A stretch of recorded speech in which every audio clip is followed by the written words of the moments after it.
بیشتر نعت خواں اپنے اشعار میں یہ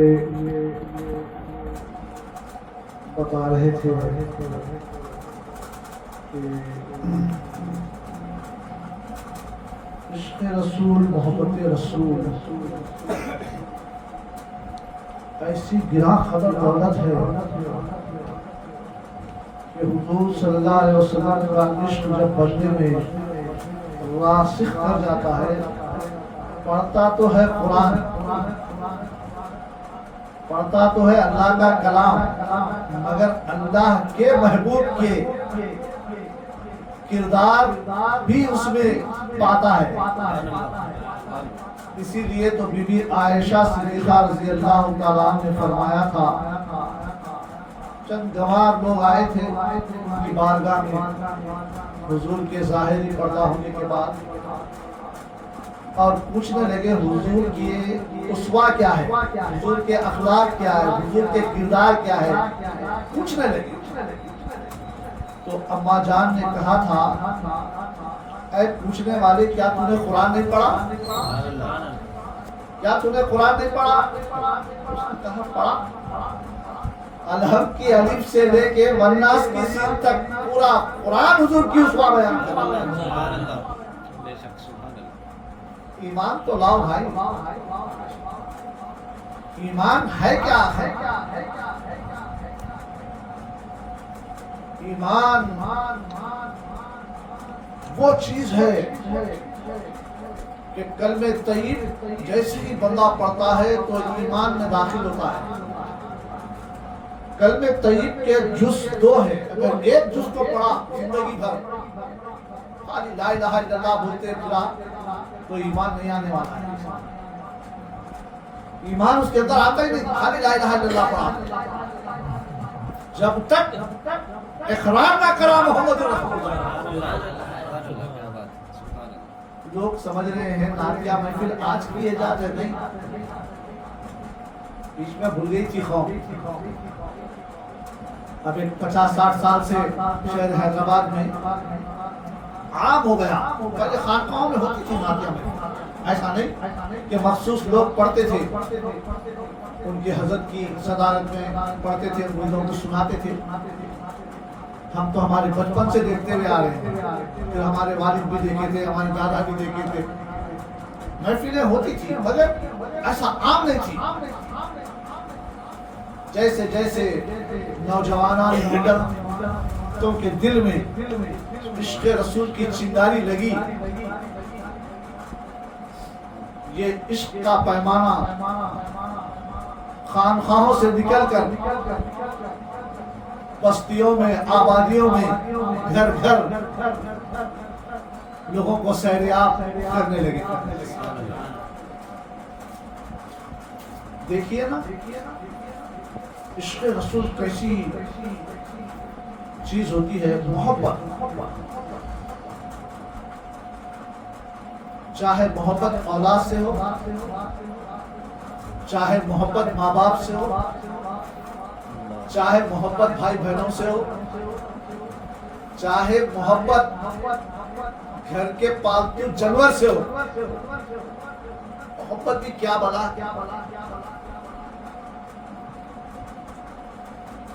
چاہے محبت اگر کافر کو کسی ایمان والے سے، ایمان والے سے بتا ذہن میں رکھیے، ایمان پختہ تو اس کا ہوتا ہے، پہلے پختہ ایمان والے سے محبت کی بات چل رہی ہے۔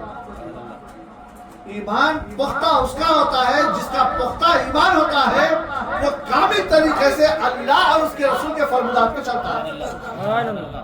یہ ایمان کی دلیل ہے۔ یہ ہم اپنے اپنے سینوں میں ٹٹولنا چاہیے، کیا میرا ایمان پختہ ہوا نہیں ہوا؟ اگر پختہ ہوا تو پھر سمجھ لینا وہ بندے کو کہ اللہ کے حکم کے مطابق اور رسول کی اتباع میں پوری زندگی کاٹ دیتا ہے۔ یہ ایمان کی پختگی کی علامت ہے۔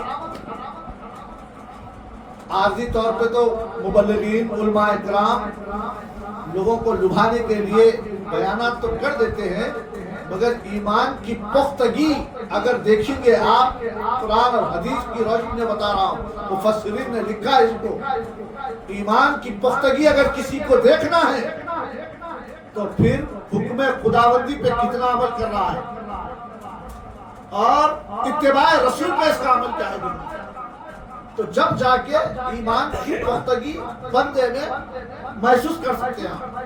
آج ہم اور آپ تو بے شمار لوگوں کی پیروی کرتے نظر آتے ہیں، مگر جس کی پیروی کرتے ہیں ہم انسانوں میں اللہ کے رسول کو چھوڑ کر، کیا کبھی ہم نے کسوٹا ہے کہ یہ کیا کامل ایمان والا ہے؟ اسی لیے تو خواجہ غریب نواز سرکار رحمت اللہ علیہ اپنے پیر کے پیچھے کئی سالوں تک پیچھے رہے، خالی ایمان کو بھانپنے کے لیے، دیکھنے کے لیے۔ حالت یہ رہی کہ ایسے کامل ایمان والے تھے، ان کے اثرات جو پھر رہے تھے پیچھے پوٹلا لے کے، ان پہ خود بخود مرتب ہونے لگے۔ مرتب ہونے کا یہ نتیجہ نکلا کہ آپ کے پیر نے آپ کو ہر چیز سے نواز دیا۔ ایمان کو بھانپنا چاہیے۔ آج ہم دیکھنا نہیں، میرے ڈیکوریشن کو دیکھ کر میرا مرید نہیں ہونا۔ میں اپنے طرف لے کے بولتا ہوں، کیوں لوگوں کو بولوں میں؟ میرے ڈیکوریشن کو دیکھ کر، میری تقاریر کو سن کر، میری یہ محفلوں کو دیکھ کر، ارے محفلہ بہت جماعت حضرت، بہت نوجوان ان کے سنگات رہتے، نہیں، جب تک آپ کو اللہ اور اس کے رسول کی کسوٹی میں نہیں دیکھے، ہر اعتبار سے، حقوق اللہ اور حقوق العباد کے اعتبار سے، اللہ کے احکامات اور پھر بندوں کے احکامات میں کیا یہ کامل ہے نہیں ہے؟ اگر ہے تو آپ ویسے مجھ جیسے فقیر نہیں، ویسے کامل لوگوں کے ہاتھ پہ اپنا ہاتھ دیجئے تو انشاءاللہ سامنے پیر ہوگا۔ اگر پیر میں وہ طاقت نہیں ہے فیض دینے کی تو ڈائریکٹ اللہ کے رسول سے فیض ملتی رہے گا، پیرانے پیر سے فیض ملتا رہے گا۔ مگر پیر میں ایک کسوٹی دیکھنا چاہیے۔ آج ہم دیکھ رہے نہیں، بہت دور سے آ گئے، آکے بغداد سے آئے، مکے سے آئے، نہیں ہو جانا چاہیے، بے شمار لوگ ہو جا رہے ہیں بھائی، دیکھ رہے ہیں، رومال پکڑو مرید ہو جاؤ۔ اب اس کے بعد لیو مرشد سے کہیں جا کے مسائل پوچھو، کہیں مرشد سے مسائل دیکھو۔ اب آپ مرشد بنا کے چلے گئے، اب مرید ادھر مرشد ادھر، ختم۔ اتنی صلاحیت ہونا مرشد کے اندر کہ اگر مرید کوئی دینی مسائل پوچھے، اتنی صلاحیت، اگر منہ زبانی نہ بول سکے تو بیٹا کلانا میں کتاب پڑھ کے بولوں گا، بولے تو کہنا صحیح۔ لوگوں کو پتہ ہی نہیں سنت رسول کیا ہے، علم ہی نہیں ہے۔ کیوں؟ ہم نے کتابیں دیکھی نہیں، سیرت پڑھی نہیں، ڈیکوریشن میں آ کے ہم لوگوں کو ظاہر کرنا چاہ رہے ہیں میں کچھ ہوں، نہیں، اس کے کچھ کو تلاش کرو، اس کے اندر ہے نہیں۔ جب اس کا کچھ ظاہر ہوا آپ کے اوپر، نظری اعتبار سے بھی، گفتگو کے اعتبار سے بھی، کردار کے اعتبار سے بھی، ذکر کے اعتبار سے بھی، عبادت کے اعتبار سے بھی، حقوق اللہ اور حقوق العباد کے اعتبار سے اگر ظاہر ہو رہا ہے تو ایسے شخص کے ہاتھ میں آپ ہاتھ دے دیجیے۔ ایسے شخص نے کتنا بھی بڑا پیر ہوگا، کتنا بڑا ترا لگا کے آیا، مگر آپ نہیں مل سکتے تو آپ مرید نہ ہوئیے، ٹی ویوں پہ دیکھ کے مرید ہو جائے، پوچھو پھر مسائل ہوئے۔ پیر سے ربط ہونا، کچھ پوچھے آپ جا کے تو مسائل پیر بولنا، بالمشافہ مرید کو مطمئن کرنا، پھر جا کے مرید اگر کہیں دوسرے عالم کے نے پوچھا تو وہی مسئلہ نکلنا۔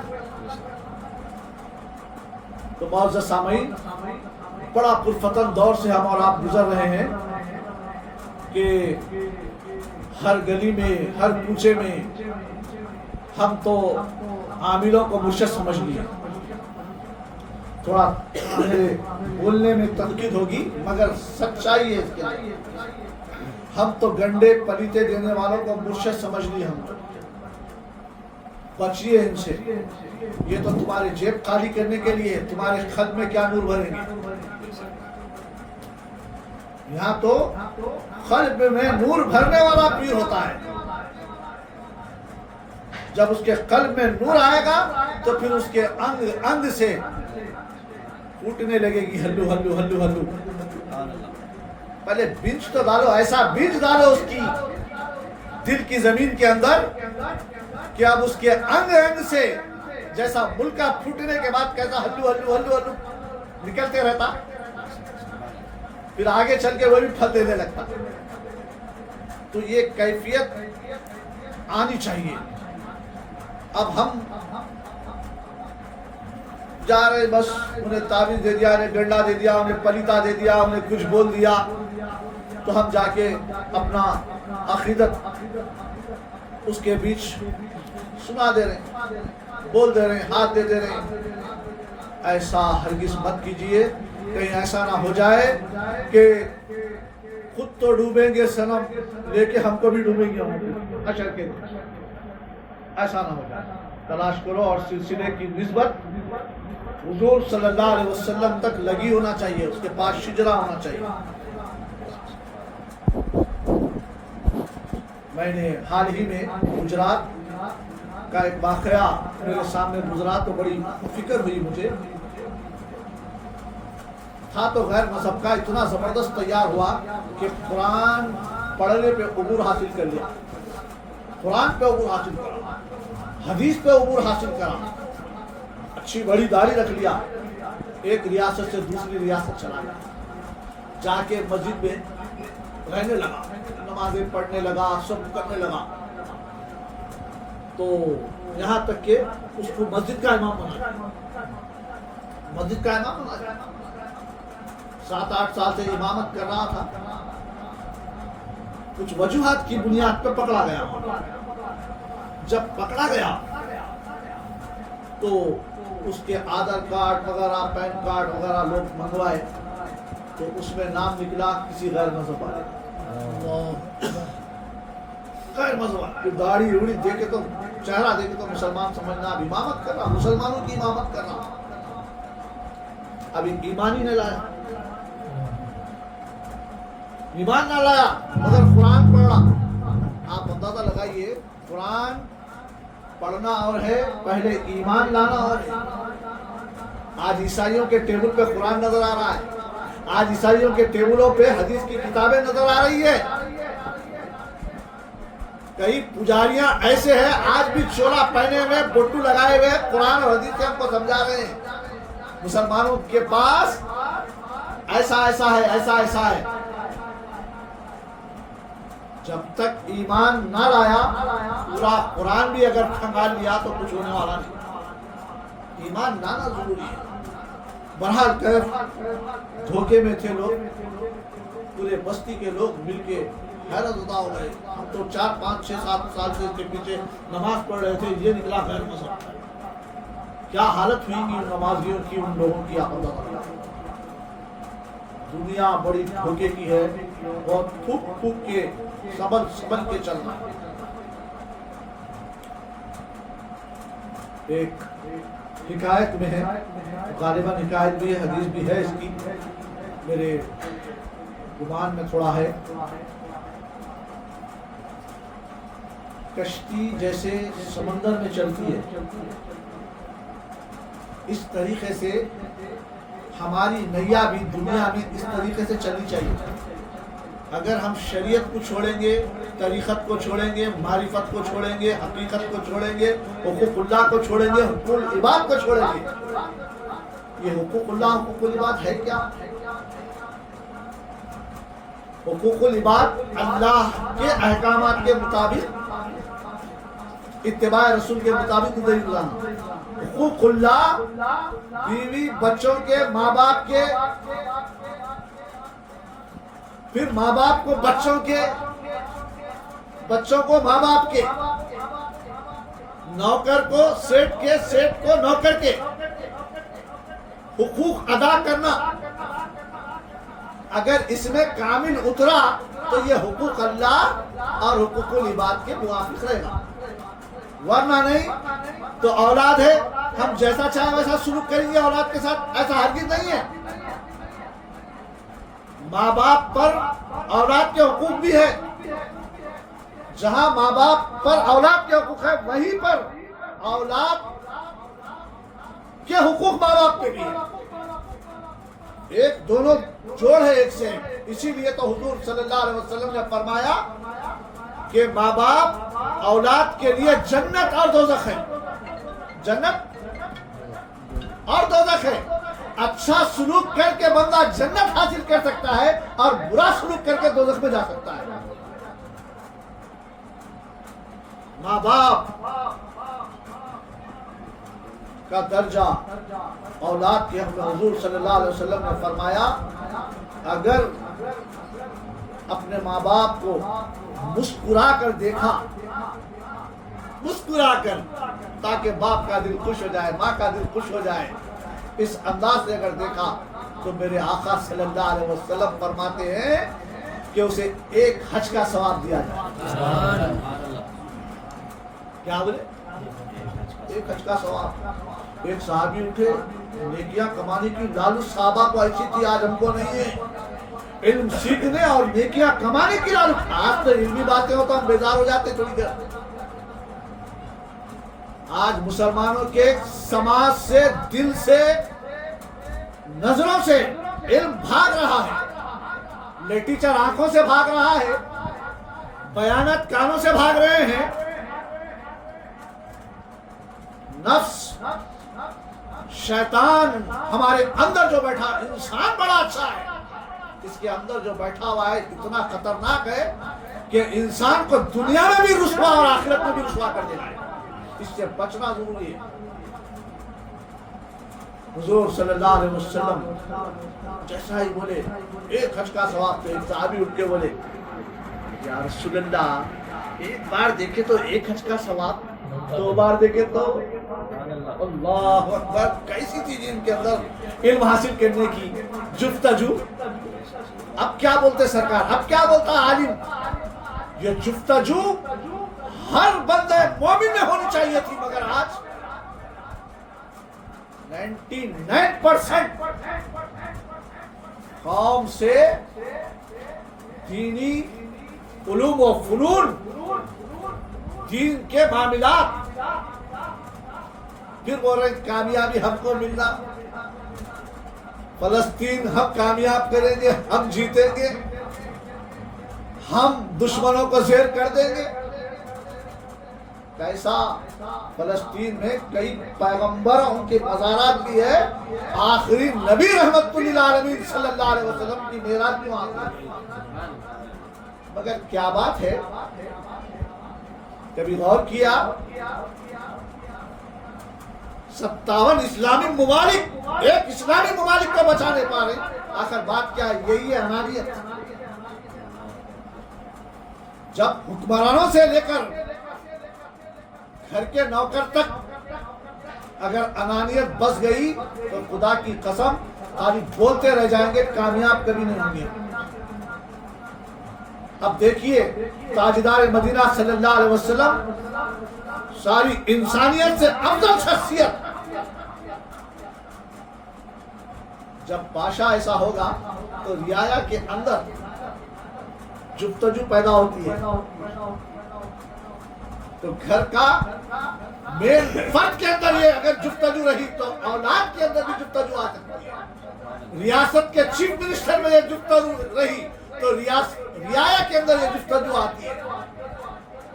اسی طریقے سے معزز سامعین، بزرگ و عزیز دوستو، میرے آقا صلی اللہ علیہ وسلم جب علمی باتیں کہتے تو صحابہ میں جفتجو تھی تو پوچھ پڑے یا رسول اللہ 2 بار دیکھا تو 2 حج کا ثواب، ایک صحابی اٹھے 3 بار دیکھا تو 3 حج کا ثواب، کسی نے روکا نہیں، بیٹھو بول کے، ارے کتنا سنتے، بیٹھو بول کے نہیں بولا۔ پھر تیسرا صحابی اٹھا، چوتھا صحابی اٹھا، حضور صلی اللہ علیہ وسلم نے کہا آخری میں کہ 10-15 صحابی کو بولنے کے بعد آخری میں حضور نے اعلان کر دیا تم جتنے بار دیکھو گے اتنے حج کا ثواب دیا جائے گا۔ رسالت نعرہ رسالت سبحان اللہ سبحان اللہ. جب ماں باپ کے اندر یہ جستجو ہو تو اولاد کے اندر خود بخود سننے کی جب جستجو ہوتی ہے تو ماں باپ کی تعظیم اور عظمت اس کے سمجھ میں آتی ہے. ورنہ نہیں تو سر پٹک لو آپ. آج قوموں کے حالات پڑھو بھائی میرے, دیکھو میڈیا ہاتھ میں آ گیا تو یہ میڈیا سے سبق حاصل کرو. یہ ٹکڑے جو جیبوں میں آئے ہیں کل پوچھو گی کیا تیرے سامنے آیا نہیں آیا یہ چیز؟ یہ گندے چیزیں بھی آئی تھی, اچھے چیزیں بھی آئی تھی, کیا تم نے کیا لیا اس سے؟ کتنا آسان ہو گیا دین کو سمجھنا, مگر باوجود ان کے دین کے ماننے والے اس ٹکڑوں کو لے کے یہ سمجھ رہے ہیں ہم ترقی کر لیے. یہ ترقی نہیں ہے, ڈوب مرنے کی بات ہے. کہ میڈیا ہمارے جیب میں آنے کے بعد اگر ہم پنجگانہ نمازی نہیں بنے, میڈیا ہمارے ہاتھوں میں آنے کے بعد ہم اتباع رسول پہ عمل نہیں کریں, میڈیا ہمارے ہاتھوں میں آنے کے بعد ہم عاشق رسول نہ بنے, میڈیا ہمارے ہاتھوں میں آنے کے بعد ہم ذاکر نہ بنے, ذکر کرنے والے نہ بنے, خوف خدا رکھنے والے نہ بنے, تو پھر اس سے بڑی ذلت ہمارے لیے اور کیا ہوگا.